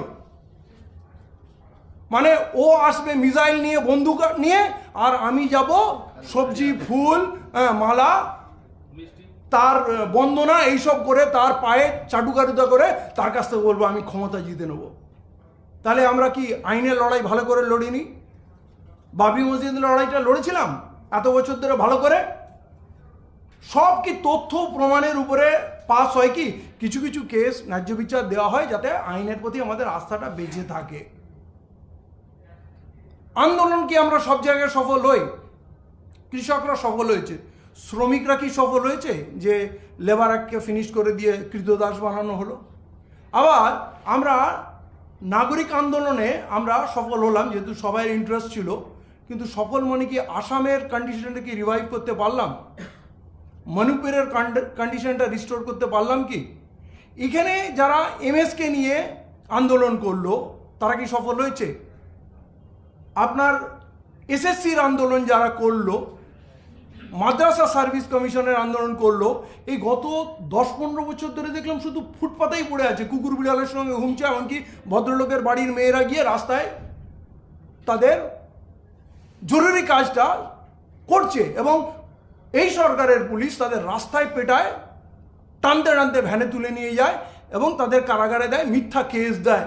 তো আপনি বলতে চান আমরা পিটিশন দিয়ে, ধর্ণা দিয়ে, না খেয়ে ঘুমিয়ে থেকে, অনশন করেই করব, রাজনীতির কথা বলবো না? আমাদের সমাজে রাজনীতির কথা এমন বলা হয় যে না এটা অ্যাডি সোশ্যালদের কাজ, ভদ্রলোকের রাজনীতির কথা বলা উচিত না। তো আমাদের ভাবতে হবে আমরা ছাত্র, এখন রাজনীতির ছাত্র, আমাদের রাজনীতির কনসেপ্টই গ্রো করেনি। আমরা সবাই নিজেকে অরাজনৈতিক বলতে ভালোবাসি, কিন্তু দল ভালোবাসি, ভোট দিতে ভালোবাসি, সেই নিয়ে দিনরাত তুফান তুলতে ভালোবাসি, কিন্তু রাজনীতি ছোট লোকরা করে, আর ওই ছোট লোকদের আমরা খুব ভক্ত। মানে যদি রাজনীতি ছোট লোকরা করে, সেই ছোট লোকদের আমরা খুব ভক্ত। তো আমাদের এই কনসেপ্টটা ভাঙতে হবে। দেশ যারা চালাচ্ছে তারা, আমাদের যদি অধিকার বুঝতে হয়, দেশ আমাদের চালাতে হবে। স্বাধীনতা কেন এসেছিল, গণতন্ত্র কেন প্রতিষ্ঠিত হয়েছে, মানে সেই দেশ চালানোর কথা বললেই আমি নোংরা হয়ে গেলাম, খারাপ লোক, বাজে লোক। আমার পরিচিত লোকরা বলে ক্যা মিলতা হ্যাঁ ভাই, क्यों इतना बकते हो, कोई सुनता है क्या? তোমরা ফালতু সময় নষ্ট করো, পরিবারকে দেখো, বাড়ির লোককে দেখো, এই দেখো, এইসব নোংরা কাজে ফালতু সময় নষ্ট করো না। আজ ধরুন নিটের যে রেজাল্ট এলো, যারা সব থেকে এলিট সোসাইটি, যাদের ছেলে ডাক্তার হবে, বিদেশ যাবে, তারা কখনো কিন্তু সমাজে কী হচ্ছে কোনো জিনিস নিয়ে ভাবতো না। তাদের সেই উদাসীনতার কারণে ডাকাতগুলো আজকে সিংহাসনে বসেছে, আজ কিন্তু কাউকে ছাড়ছে না। তারাও কিন্তু তাদের ছেলে বাড়ির উপর থেকে ঝাঁপ মেরে আত্মহত্যা করছে, ভাবছে কি। অতএব আপনি যদি দেশ চালাতে না চান, আর যদি মনে করেন অপরাধীরাই দেশ চালাবে, তার ফল আপনাকে ভোগ করতে হবে। এই যে ওবিসির যে সাবজেক্ট, আজকে আমি এখানে এসে এটাকে কনক্লুড করব।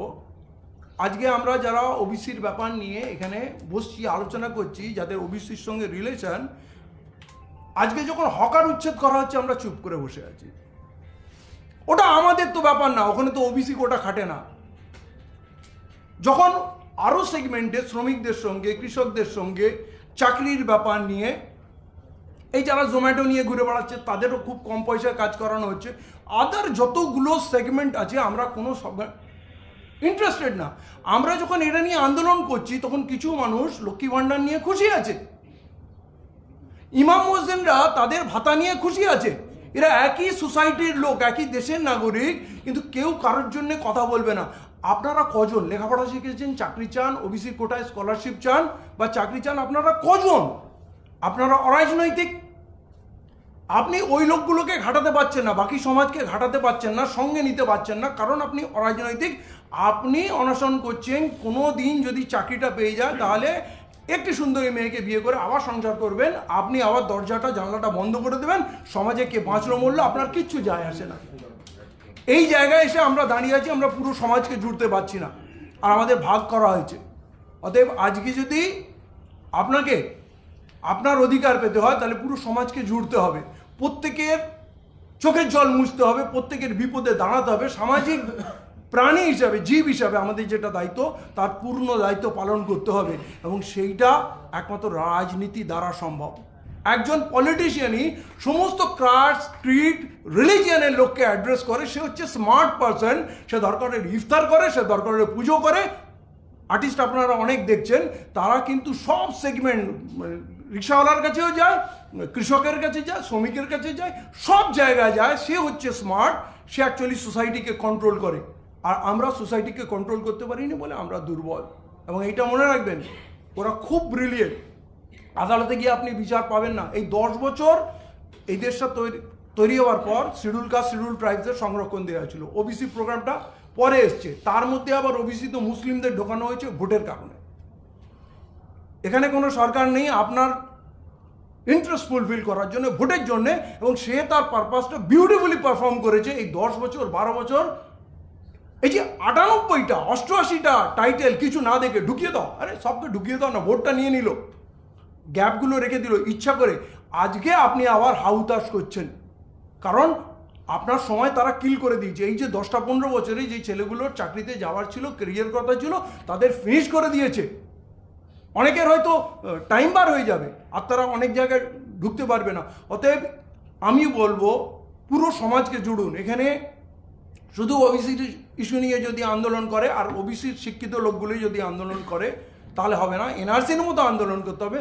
পুরো সোসাইটির প্রতিটা সমস্যায় ঝাঁপান, তাদের যতগুলো সংগঠন, অ্যাসোসিয়েশন আছে তাদেরকে এক জায়গায় মার্চ করুন, এবং পুরো প্রবলেমটাকে কমনলি অ্যাড্রেস করুন। যে আমাদের তো পার্ট বাই পার্ট ইনস্টলমেন্টে সবাইকে শেষ করে দিচ্ছে, আমরা রাজ্যকে কী করে বাঁচাবো, দেশকে কী করে বাঁচাবো?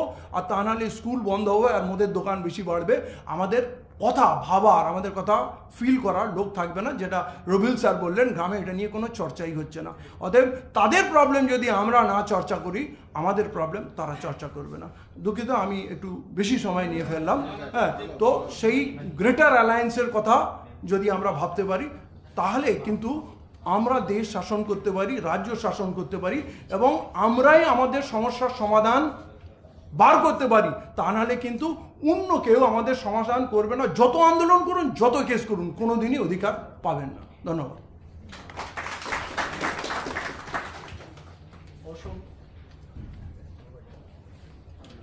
অসংখ্য ধন্যবাদ ইমতিয়াজ আলী মোল্লা মহাশয়কে, কারণ উনি খুব সুন্দরভাবে বিষয়টাকে উপস্থাপন করার চেষ্টা করেছেন এবং আমাদেরকে বুঝিয়েছেন যে শুধুমাত্র এই পশ্চাতে মানে সামাজিক কারণ দর্শিয়ে রাজনীতিটাকে অ্যাভয়েড করে যাওয়া আমাদের ঠিক হবে না, বরং সার্বিকভাবে আন্দোলনটাকে একদম গ্রাউন্ড জিরো থেকে যদি আমরা তুলে আনতে পারি তাহলে অনেকাংশেই আমরা সফল হব। তার সঙ্গে সঙ্গে আমাদের মাঝে আইনজীবীরাও আছেন। ইতিপূর্বে আইনজীবী বলেছেন, আজকে আমাদের মঞ্চে আরো একজন বিশিষ্ট আইনজীবীকে আমরা পেতে পারতাম, ব্যক্তিগত কারণে শ্রী বিকাশ রঞ্জন ভট্টাচার্য মহাশয় আসতে পারেননি, ওনার সঙ্গে আমার কথা হয়েছে। তবে আমাদের মাঝে অ্যাডভোকেট ফিরদৌস শামীম এসে পৌঁছেছেন, এবং সর্বোপরি আরো একজন এমএলএ কেও আমরা আহ্বান করেছিলাম, আপনাদের হয়তো অনেকের জানা উচিত। হুমায়ুন কবির মহাশয়কে, প্রাক্তন আইপিএস, ওনাকে আমরা আহ্বান করেছিলাম। উনি যাই হোক ব্যক্তিগত কারণ দর্শিয়ে বা কারণের কারণে, ব্যক্তিগত কারণে আসতে পারেননি। দুঃখিত, উনিও প্রকাশ করেছেন, দুঃখ প্রকাশ করেছেন। তো আমরা প্রথমে যে কথাটা আমি অ্যাড্রেস করেছিলাম সবাইকে, একটা খোলা আহ্বান করা হয়েছে আজকে, একদম খোলা আহ্বান, আলোচনা চক্র, যেখানে রাজনৈতিক, সামাজিক এবং আইনি বিভিন্ন রকম আলোচনা এবং আলোচনা প্রসূত শেষমেশ বেশ কিছু সিদ্ধান্ত আমাদেরকে টানতে হবে, সময় আমাদের হাতে কম। তো এরপরে আমি মাদ্রাসা শিক্ষক সমিতির অন্যতম মেহবুব হোসেন মহাশয়কে একটু ডেকে নেব সংক্ষিপ্ত আলোচনার জন্য।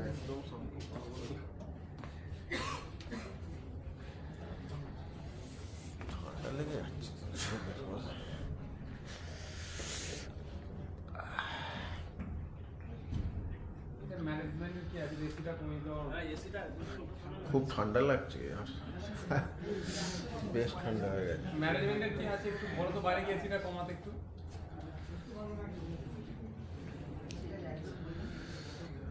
বলছি সভা দীর্ঘক্ষণ চলছে আর এখনো আমাদের মাননীয় বিধায়ক সাহেব আছেন এবং জনাব ফিরদৌস শামীম সাহেবও এসছেন, বিশিষ্ট আইনজীবী, ওনারাও বলবেন। বিষয়টা হলো ওবিসি নিয়ে যে উদ্ভূত পরিস্থিতি তৈরি হয়েছে আমাদের রাজ্যে, তার জন্য আমরা কতটা ক্ষতিগ্রস্ত এবং এই অবস্থা যদি কন্টিনিউ করে তাহলে আগামীতে আরও কত বেশি ক্ষতির সম্ভাবনা আমাদের আছে এবং তার প্রতিকার। মহামান্য হাইকোর্টের রায় এবং সেই সম্বন্ধে আইনি যে পর্যালোচনা, এইটা করার মতো ধৃষ্টতা আমার নেই, কারণ আইন সম্বন্ধে সেই জ্ঞান বা সেই ধারণা আমার খুব একটা নেই। আমার খুব সাদামাটা ধারণায় যেটা মনে হয়েছে,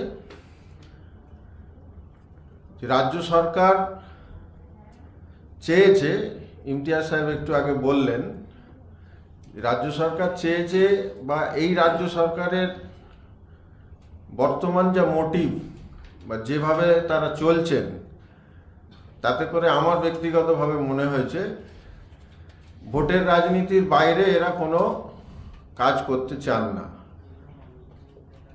শুধুমাত্র ভোটের রাজনীতি। কি করলে ভোট আসবে এই কাজটুকুই এনারা করে যাচ্ছেন, শুরু থেকে এখনো অবধি করে যাচ্ছেন। তার জন্য মাথায় হিজাব পরে ইফতার করতেও যাচ্ছেন। ভালোবাসা আমি দেখাচ্ছি যে আমি এই কমিউনিটিকে কতটা ভালোবাসি। আমি আপনাদের সঙ্গে ইফতারে আছি, আমি আপনাদের সঙ্গে ঈদের নামাজে আছি, আমি আপনাদের মারা গেলে আমি গোরস্থানে আছি, কিন্তু আমি যদি আপনাদের ওয়েল উইশার হই তাহলে আপনাকে গঠন করে দেওয়ার দায়িত্ব আমার, এবং সেটা খুব কনস্ট্রাকটিভ হতে হবে। এখানে কি হচ্ছে, ইফতার হচ্ছে, ঈদের নামাজে অংশগ্রহণ হচ্ছে, সবই হচ্ছে, কিন্তু যখন ওবিসি সংরক্ষণটা আমাদের জন্য একটা ভালো রাস্তা খুলে দিতে পারতো, আমি সংরক্ষণ করে দিলাম, কিন্তু তার পদ্ধতিগত কিছু ত্রুটি বিচ্যুতি এমনভাবে মানে ইন্টেনশনালি রাখলাম, খুব ঠান্ডা মাথায় চিন্তা ভাবনা করে রাখলাম, তাতে করে আলটিমেটলি গিয়ে প্রজেক্টটা ধাক্কা খেয়ে গেল। তাহলে আমি ওপর থেকে সব কিছু চাইলাম, ভালো হলো, আমি ভালো আপনাদের একজন সুন্দর প্রতিনিধি, এটা আমি সমাজের সামনে নিজেকে প্রেজেন্ট করলাম সেইভাবে, কিন্তু আলটিমেটলি কাজের জায়গাটা আমি এত সুন্দর করে ভেঙে দিলাম ওখানটা, যে একটা বড় এই সমাজের আগেকার যারা এগিয়ে যাবে, মানে আগামী দিনে ছাত্রছাত্রী যারা পথ দেখাবে, তারা একটা জায়গায় গিয়ে ধাক্কা খেয়ে গেল। এই জায়গাটা খুব সাধারণভাবে এইটা আমার মাথায় এসছে। আর প্রতিকারের রাস্তা একটাই, সেটা হলো আন্দোলন। আন্দোলন ছাড়া, বিগত দিনে ইতিহাসও আমাদের সাক্ষী দিয়েছে, ইতিহাস পড়েও আমরা জেনেছি, আন্দোলন ছাড়া কোনো কিছু আদায় করে নেওয়া সম্ভব নয়, এবং অবশ্যই আন্দোলনটা গঠনমূলক হবে। এবং ইমতিয়াজ সাহেবের সাথে আমি একমত যে ঐক্যবদ্ধ আন্দোলন, সবাইকে এক জায়গায় করে, সবাইকে এক জায়গায় করতে হবে, নট অনলি ওবিসি, সমস্ত বিষয়ে। আজকে আমাদেরকে সবসময় জুজু দেখানো হচ্ছে, সামনে জুজু ঝোলানো আছে, ভোটটা এদিকে দাও, নয়তো এটা হতে পারে, নয় এটা দাও, নয়তো ওটা হতে পারে। এটা কেন হবে? তাহলে আমাদের চিন্তা ভাবনা, আমাদের যে মানসিক গঠন কোথায় গিয়ে দাঁড়াচ্ছে, তাহলে আমাদের জাজ করার ক্ষমতা নেই। আমরা এটাকে এর বিকল্প একে ভাবছি, এটা কেন? এর বিকল্প এ হতে পারে না, কারণ দুজনেই সমান। আজকে এসএসসির কেলেঙ্কারি বলুন, নিটের কেলেঙ্কারি বলুন, নেটের কেলেঙ্কারি বলুন, যে সমস্ত পরীক্ষা হচ্ছে সর্বভারতীয় ক্ষেত্রে, রাজ্যের ক্ষেত্রে যা যা পরীক্ষা হয়েছে সবেতে কেলেঙ্কারি ধরা পড়ছে। তাহলে কেউ ভালো নয়, তাহলে আমাদেরকে অল্টারনেটিভ ওয়ে খুঁজতে হবে।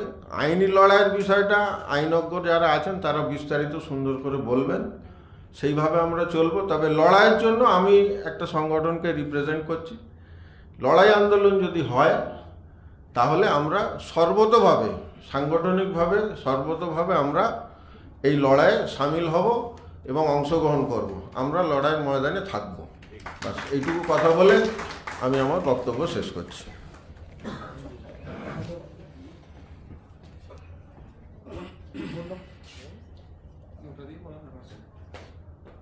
ধন্যবাদ শেখ মাহবুব আহমেদ মহাশয়কে।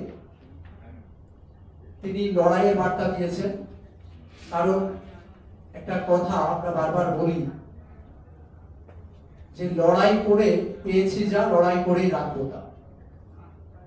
তো আমরা যেহেতু স্বাধীনতা পেয়েছি লড়াই করে, দেশ পেয়েছি লড়াই করে, সুতরাং যখন যেখানে আমাদের সেই স্বাধীনতার অধিকারকে কেড়ে নেওয়ার চেষ্টা হবে সেখানেই আমরা রুখে দাঁড়াবো, লড়াই করব। এটা আমাদের অঙ্গীকার।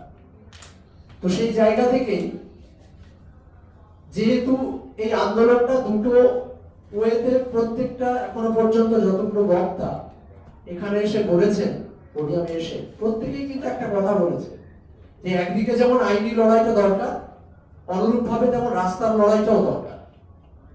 তো আইনি লড়াই প্রয়োজন হলে আইনজীবী প্রয়োজন। তো সেই মর্মে আমাদেরই মাঝে একজন সিনিয়র আইনজীবীকে পেয়েছি।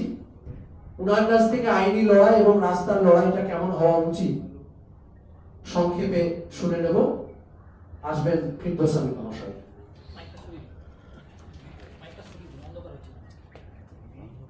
এখানে বসে বলি ওই মাইকটা টেনে নিয়ে। হ্যাঁ,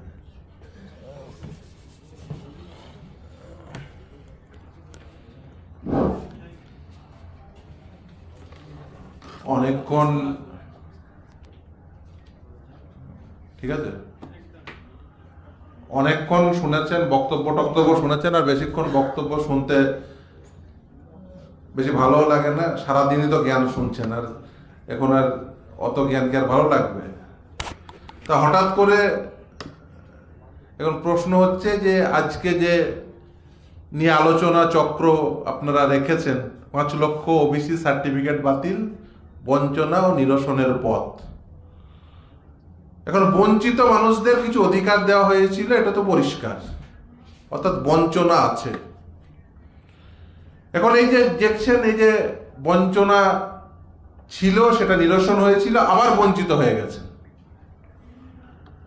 এটা কি শুধুমাত্র আইনগত বিষয়? তা শুধুমাত্র আইনগত বিষয় হলে কি করতেন?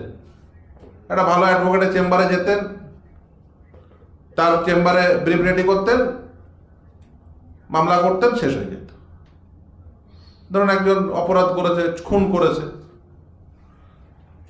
একজন ধরা পড়েছে, সে খুনি, মানে যতক্ষণ পর্যন্ত সাব্যস্ত না হচ্ছে ততক্ষণ পর্যন্ত বলা যায় না। তবুও ধরুন আমি তর্কের খাতিরে বোঝার সুবিধার জন্য বলছি খুনি, তিনি কি করবেন? তিনি নিশ্চয়ই এইরকম লোক ডাকবেন না, লোক ডেকে আলোচনা সভা বসাবেন না। সে কি করবে? একজন আইনজীবীর চেম্বারে যাবে। এবার এই 5 লক্ষ ওবিসি সার্টিফিকেট বাতিল হয়েছে, তারপরে হঠাৎ করে এই আলোচনা সভা দেখার দরকার হলো কেন? তার কারণ বিষয়টা শুধুমাত্র আইনগত নয়, এর পিছনে আরো অনেকগুলো বিষয় রয়েছে। আর এই ধরনের সামাজিক বিষয়ে যে শুধুমাত্র আইনগতভাবে আপনি লড়াই দিয়েই বিষয়টাকে দাঁড় করাতে পারবেন, বিষয়টা সেরকমও নয়। আর আপনাকে আপনার বোঝার সুবিধার জন্য একটা জাস্ট দুটো তথ্য দিই, তাহলে পরিষ্কার হয়ে যাবে যে আইন ব্যবস্থা রয়েছে, বিচার ব্যবস্থা রয়েছে, মানে যে সবকিছুর বিচার পাবেন এটাও ভাবার কোনো কারণ নেই। আমি একজন আইনজীবী হিসেবেই বলছি। আপনাকে উদাহরণ দিই আপনাদের সকলের মনে, তার এক মুহূর্তে এই যে বলছিলেন না আইনগত না, তাহলে আমার এখন চেম্বার ছেড়ে, আমার চেম্বারে যারা যান তারা জানেন আমার চেম্বারে কত লোক বসে, আমি ছেড়ে হঠাৎ করে আমি এখানে আসতে গেলাম কেন? বোকা নাকি ইনকাম করা বাদ দিয়ে এখানে আসতে গেলাম? ভারতবর্ষে বিচার ব্যবস্থা রয়েছে স্বাধীনতার পর থেকে। ধরুন ভারতবর্ষের স্বাধীন বিচার ব্যবস্থা, ভারতবর্ষ স্বাধীন হওয়ার পরে ভারতবর্ষে ইমার্জেন্সি ইম্পোজ হয়েছে। তখন কি সুপ্রিম কোর্ট ছিল না? হাইকোর্ট ছিল না? ইমার্জেন্সি যে খারাপ, এই ইমার্জেন্সিকে অসাংবিধানিক ডিক্লেয়ার করো, সুপ্রিম কোর্ট থাকা সত্ত্বেও সেটা হয়নি। আর একটা উদাহরণ দিই, কারণ ভারতবর্ষে এই যে কোভিড কয়েকদিন আগে আপনাদের জীবদ্দশায় দেখেছেন, অনেকেই আছেন যারা ইয়ং, কোভিডের সময় এই রাজ্য থেকে ধরুন কেউ কেরলে কাজ করতে যায়, কেউ মহারাষ্ট্রে কাজ করতে যায়, হঠাৎ করে লকডাউন, মানুষজন ঘরবন্দি হয়ে গেল, সাধারণ শ্রমিক তারা ঘরবন্দি হয়ে গেল, খাবার নেই, 7 দিন 10 দিন পরে খাবার নেই, বাড়ি ফিরবে, যানবাহন নেই, হাঁটতে শুরু করলো রাস্তা দিয়ে, সবাই নিশ্চুপ। কিছু মানুষ গিয়ে আদালতে পিটিশন দাখিল করল। আদালত কি বললো? ও আদালতের বিষয় না।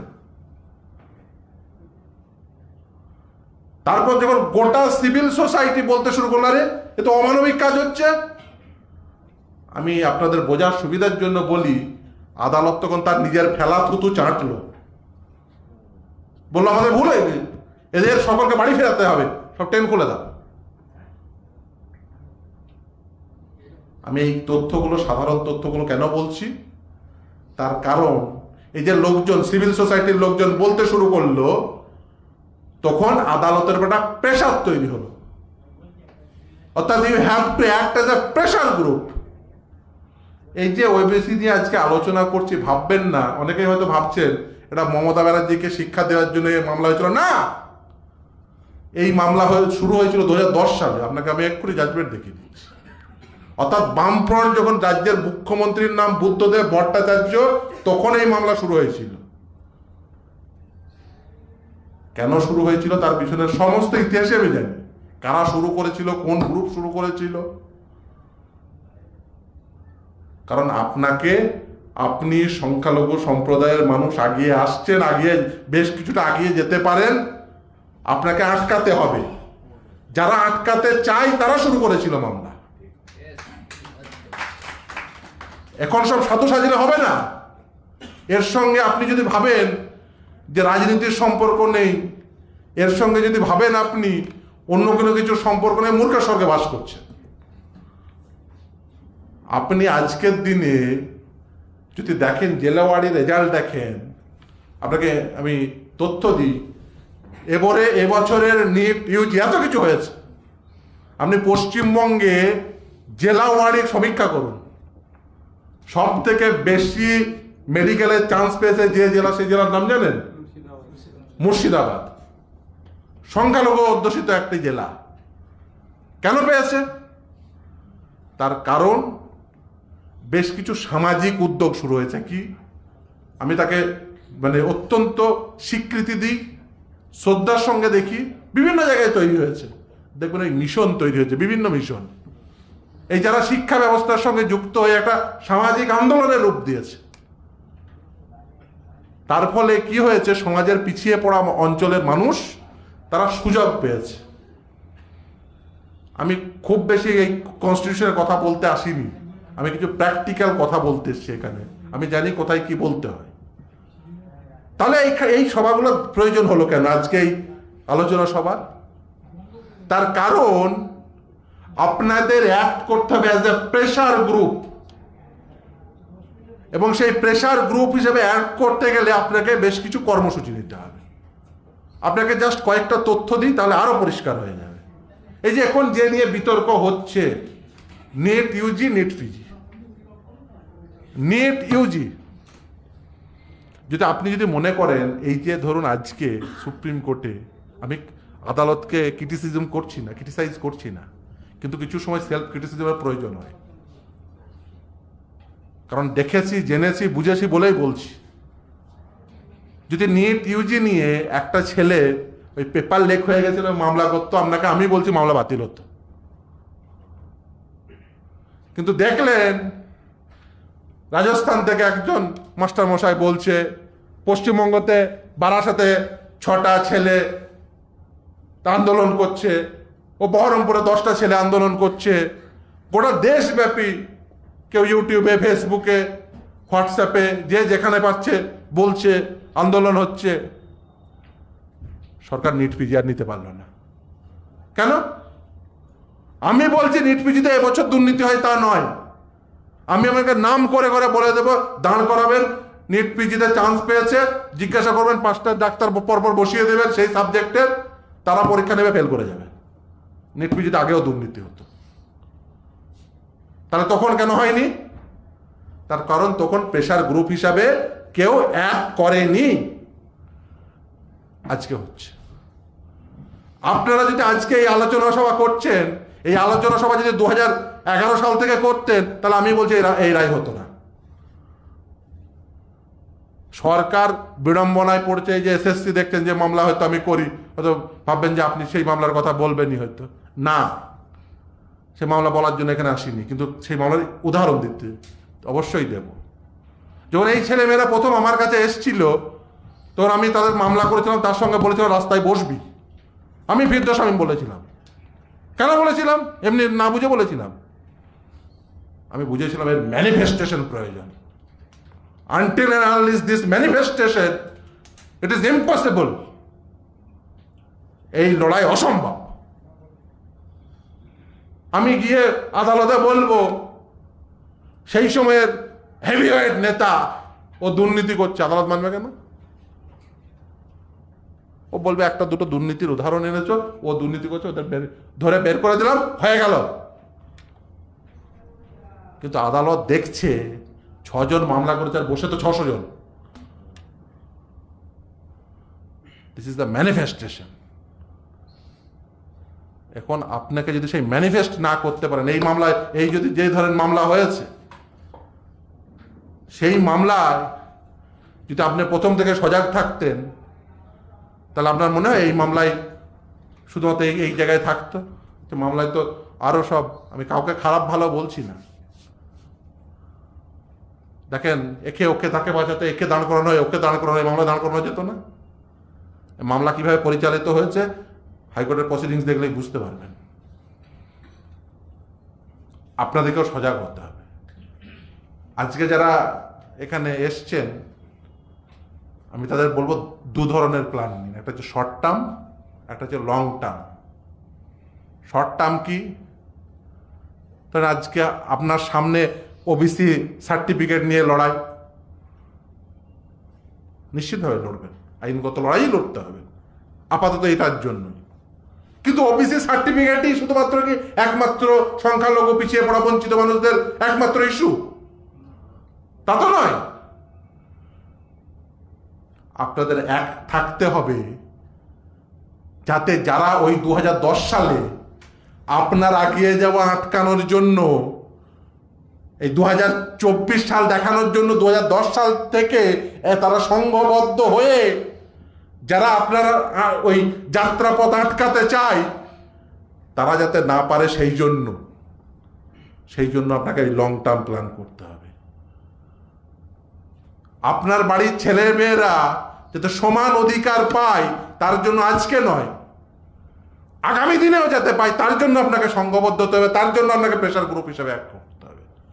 আর যদি সেটা না করেন, সেটা যদি না করতে পারেন, 2010 সালের এফেক্ট পেলেন 2024-এ, আর 2024-এ যদি না পারেন, এর এফেক্ট পাবেন 2034-এ। অতএব বিপদ আপনার ঘরে চলে এসছে, এখন আপনাকে সংঘবদ্ধ হতেই হবে, এবং সেটা বঞ্চিত মানুষদের সংঘবদ্ধতা। কারণ ওবিসি অ্যাক্ট কি?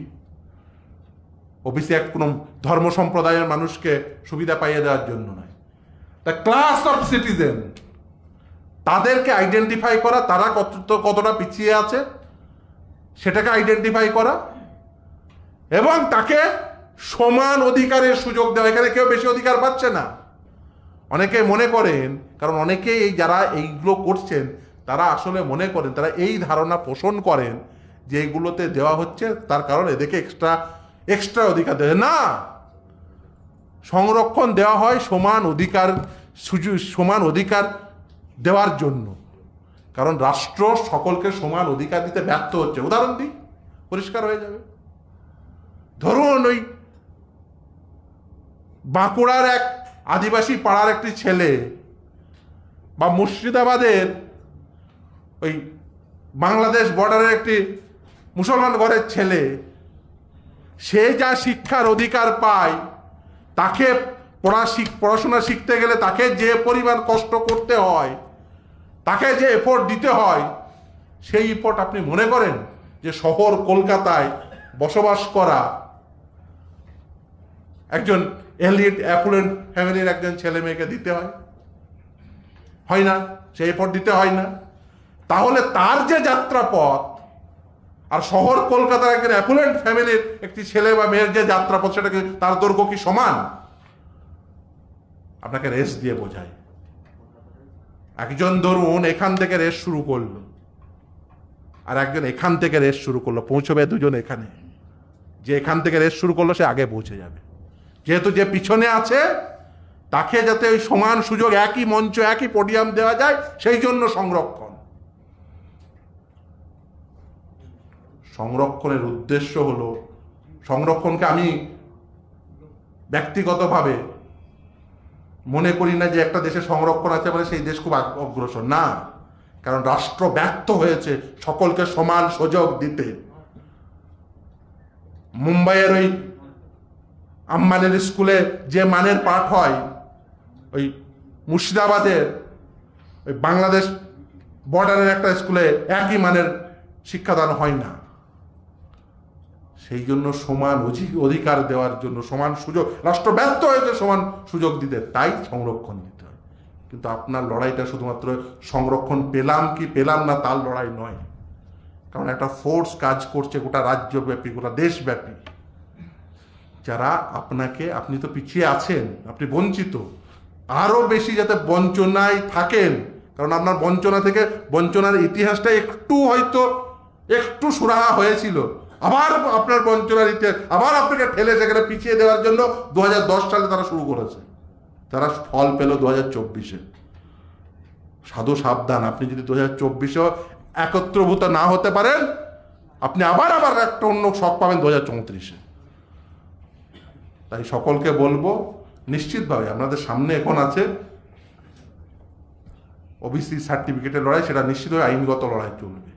কিন্তু তার সঙ্গে এই শর্ট টার্ম প্ল্যানের সঙ্গে লং টার্ম প্ল্যান অ্যাড্রেস করুন, বোঝার চেষ্টা করুন যে এই বঞ্চিত মানুষগুলো, এই বঞ্চিত ক্লাস অফ সিটিজেনদের কি কি সমস্যা রয়েছে, সেই সমস্ত সমস্যাকে অ্যাড্রেস করুন। কিছুক্ষণ আগে বক্তা বলছিলেন, উনি অত্যন্ত ভালো বলছিলেন যে আমরা আজকে ভেন্ডারদের রাইট, সেটা নিয়ে আমরা কনসার্ন হতে হবে, তারাও বঞ্চিত।